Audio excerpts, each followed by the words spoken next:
कसे आहात सगळे? तर सकाळचे 8 वाजले होते आणि सकाळी सकाळी इतकं प्रसन्न वाटत होतं ना, आणि ढग पण इतके सुंदर दिसत होते ना, आणि ऊन पण खूप वाढले कारण की उन्हाळा लागतोय. ऊन पण लगेच जाणवायला लागलं होतं आणि मी छोट्याशा कुंडीमध्ये छान असे धणे टाकलेले होते कारण की मला कोथिंबीर ही खूप जास्त प्रमाणात आवडते. म्हटलं थोडेसे धणे टाकूया म्हणजे घरचीच कोथिंबीर राहील आणि फ्रेश कोथिंबीर खायला पण खूप सुंदर लागते. तुम्ही बघू शकता इतकी सुंदर अशी कोथिंबीर उगलेली होती ना. त्यानंतर मला लगेच भाजीची तयारी करायची होती. आज मी करणार होती शेवभाजी कारण की आमच्या घरात सगळ्यांना शेवभाजी खूप आवडते आणि त्यासाठी मी आपला खडा मसाला आज यूज करणार आहे.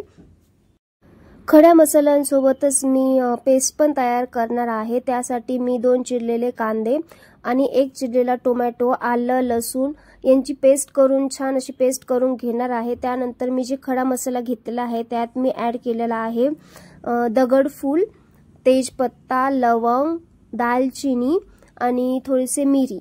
हे मी त्यात ॲड करणार आहे कारण की त्याने टेस्ट पण खूप छान येते आणि त्याचा स्मेल पण इतका सुंदर येतो ना. तुम्ही एकदा अशी शेवभाजी नक्की ट्राय करून बघा. एकदम ढाबा स्टाईल शेवभाजी ही होते. त्यासोबतच मी त्यात थोडंसं खोबरं ॲड करणार आहे आणि थोडंसं खसखस पण त्यात ॲड करणार आहे कारण की खसखसने पण भाजीला खूप छान टेस्ट येते.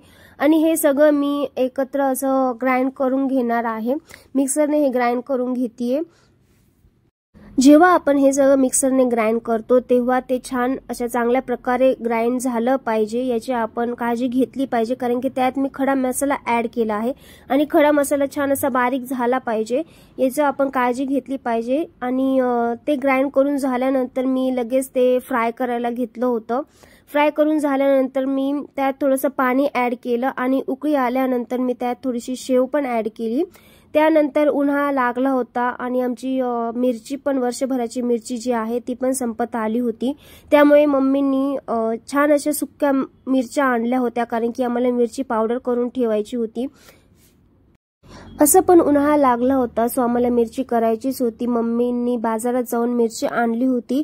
त्यात त्यांनी 5-6 प्रकारच्या मिरच्या आणल्या होत्या. त्यात होतं काश्मीरी मिरची, गंटूर, बेडगी, संकेश्वरी, लवंगी मिरची. ह्या अशा प्रकारच्या मिरच्या मम्मींनी आणलेल्या होत्या. जेव्हा पण आपण मिरच्या आणतो ना त्या थोड्याशा ओलसर असतात. मिरच्या जर 2-3 दिवस उन्हात राहिल्या तर त्यांचा रंग फिक्का होतो. त्यामुळे म्हणून एकच दिवस मिरची सूर्यप्रकाशात म्हणजे उन्हात वाळू द्यायची. तुम्हाला जर मिरची जास्त तिखट करायची नसेल तर त्यासाठी तुम्ही संकेश्वरी आणि गंटूर ही मिरची घेऊ शकता कारण की त्याचा तिखटपणा थोडासा मीडियम असतो. जेव्हा पण ह्या मिरच्या उन्हात वाळवतो त्यानंतर त्या वाळल्या आहे की नाही चांगल्या ते एकदा नक्की बघून घ्यायचं कारण की जेव्हा आपण त्याचे जे मिरचीचे देठ असतात ते जेव्हा हाताने सहजपणे तुटतात तेव्हा समजायचं की ह्या मिरच्या पूर्ण वाळलेल्या आहे.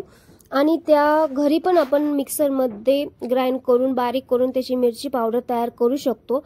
बट आम्ही असं नाही करत कारण की जे गिरणी जे कांडप यंत्र असतं तिथेच आम्ही हे मिरच्या बारीक करायला देतो कारण की त्याने त्याचा रंग पण खूप छान येतो आणि टेस्ट पण खूप छान येते त्याला.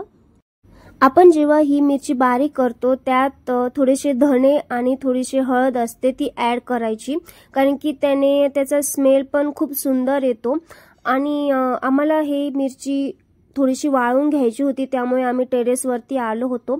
आमचं चालू होतं काम टेरेसवरती मिरच्या टाकायचं. बट यज्ञेशाच एन्जॉय करत होती जास्त कारण की ती इकडे तिकडे पळत होती आणि तिला इतकी मज्जा वाटत होती ना. ती म्हणत होती मम्मा मी पण करू का. बट मिरच्या आहे तिच्या हातांची पण थोडीशी आग होईल त्यामुळे मी तिला बोलली की नको यज्ञेशा तू तुझं खेळ.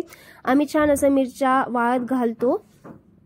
जेव्हा पण मिरच्या उन्हात वाळवतो तेव्हा त्या पातळ कपड्यावर अशा टाकून घ्यायच्या आणि पसरवून घ्यायच्या जेणेकरून प्रत्येक मिरची ही चांगल्या प्रकारे वाळली जाते.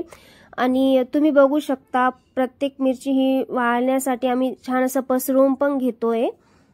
आणि ऊन पण इतकं वाढलं होतं ना सो उन्हाचे चटके पण इतके लागत होते. पायाला पण इतके उन्हाचे चटके लागत होते आणि म्हटलं मिरच्या पण लवकर सुकून जातील कारण की ऊनच एवढं जास्त वाढलेलं होतं. फेब्रुवारी महिना आहे तरी ऊन खूप वाढलं होतं. सो यज्ञेशाला पण मी बोलली की यज्ञेशा तू पण सावलीतच खेळ कारण की लहान मुलांना तर उन्हामध्ये लगेच त्रास होतो. उन्हाळ्यात लहान मुलांची काळजी आपण जास्त घेतली पाहिजे, कारण की ते खेळायच्या याच्यात असतात आणि ते स्वतःकडे लक्ष देत नाही. त्यामुळे त्यांना जास्त पाणी प्यायला सांगितलं पाहिजे, कारण की ते उन्हाळ्यात जास्त पाणी पित नाहीत. सो त्यामुळे पण त्यांना त्रास होतो आणि डिहायड्रेशन होतं उन्हामुळे. सो लहान मुलांना जास्त पाणी प्यायला सांगितलं पाहिजे. त्यांच्यासोबतच आपण पण जास्त पाणी पिलं पाहिजे, कारण की आपल्या शरीरातलं जे पाणी असतं त्याची कमतरता खूप जाणवते उन्हाळ्यात. सो आपण पाणी जास्त प्रमाणात हे पिलंच पाहिजे. आपल्या लेडीजचं कसं असतं ना, एकदा उन्हाळा लागला की आपली पण कामे चालू होतात. सो आम्ही मिरची नंतर मसाला पण करणार आहे, त्याचा पण व्हिडिओ मी तुमच्यासोबत नक्की शेअर करेल. आणि मागचे जे 5-6 दिवस होते मी व्हिडिओ अपलोड करू नाही शकली, काही कारण होतं त्यामुळे मला व्हिडिओ अपलोड करता नाही आला. बट मी रोज व्हिडिओ अपलोड करत राहील. तुम्ही पण नक्की बघा आणि व्हिडिओला लाईक करा. आणि वाळवण पण आम्ही करणार आहे. त्यात आम्ही चकली, उपवासाचे सगळे पदार्थ, पापड, वडे हे सगळं आम्ही करणार आहे. त्याचा पण व्हिडिओ मी तुमच्यासोबत नक्की शेअर करेल. तुम्ही नक्कीच माझ्या चॅनलला सबस्क्राईब करा. मी तुम्हाला मगाशी सांगितल्याप्रमाणे जेव्हा आपण मिरची बारीक करतो त्यात थोडंसं धने ॲड करायचे आहे. जास्त पण धने ॲड करायचे नाहीये, कारण की जास्त धने ॲड केल्याने पण मिरचीची टेस्ट ही बिघडून जाते. सो चवीप्रमाणे थोडेसे धने त्यात ॲड करायचे आहे. आम्ही ही मिरची आता दिवसभर अशी वाळू देणार आहे. त्यानंतर आम्ही खाली चाललो होतो, बट यज्ञेशा बोलली की नाही मम्मी मला खालीच नाही यायचं, वरतीच खेळायचं आहे. बट तिला कसं तरी मनवलं आणि तिला खाली घेऊन आली, कारण की वरती पण खूप ऊन होतं. त्यानंतर संध्याकाळी तिथे चालू होतं मम्मा मला बाहेरच जायचंय नाश्ता करायला. सो मी तिला घेऊन आली होती. आमच्या इथे सागर स्वीट्स म्हणून एक आहे, तिथे इतकं छान टेस्ट असते ना त्याची. सो तुम्ही जर नाशिकला राहत असाल तर नक्कीच तिथे जा, तुम्हाला पण आवडेल. तुम्हाला जर हा व्हिडिओ आवडला असेल तर नक्कीच चॅनलला सबस्क्राईब करा, व्हिडिओला लाईक करा, कमेंट करा. थँक्यू.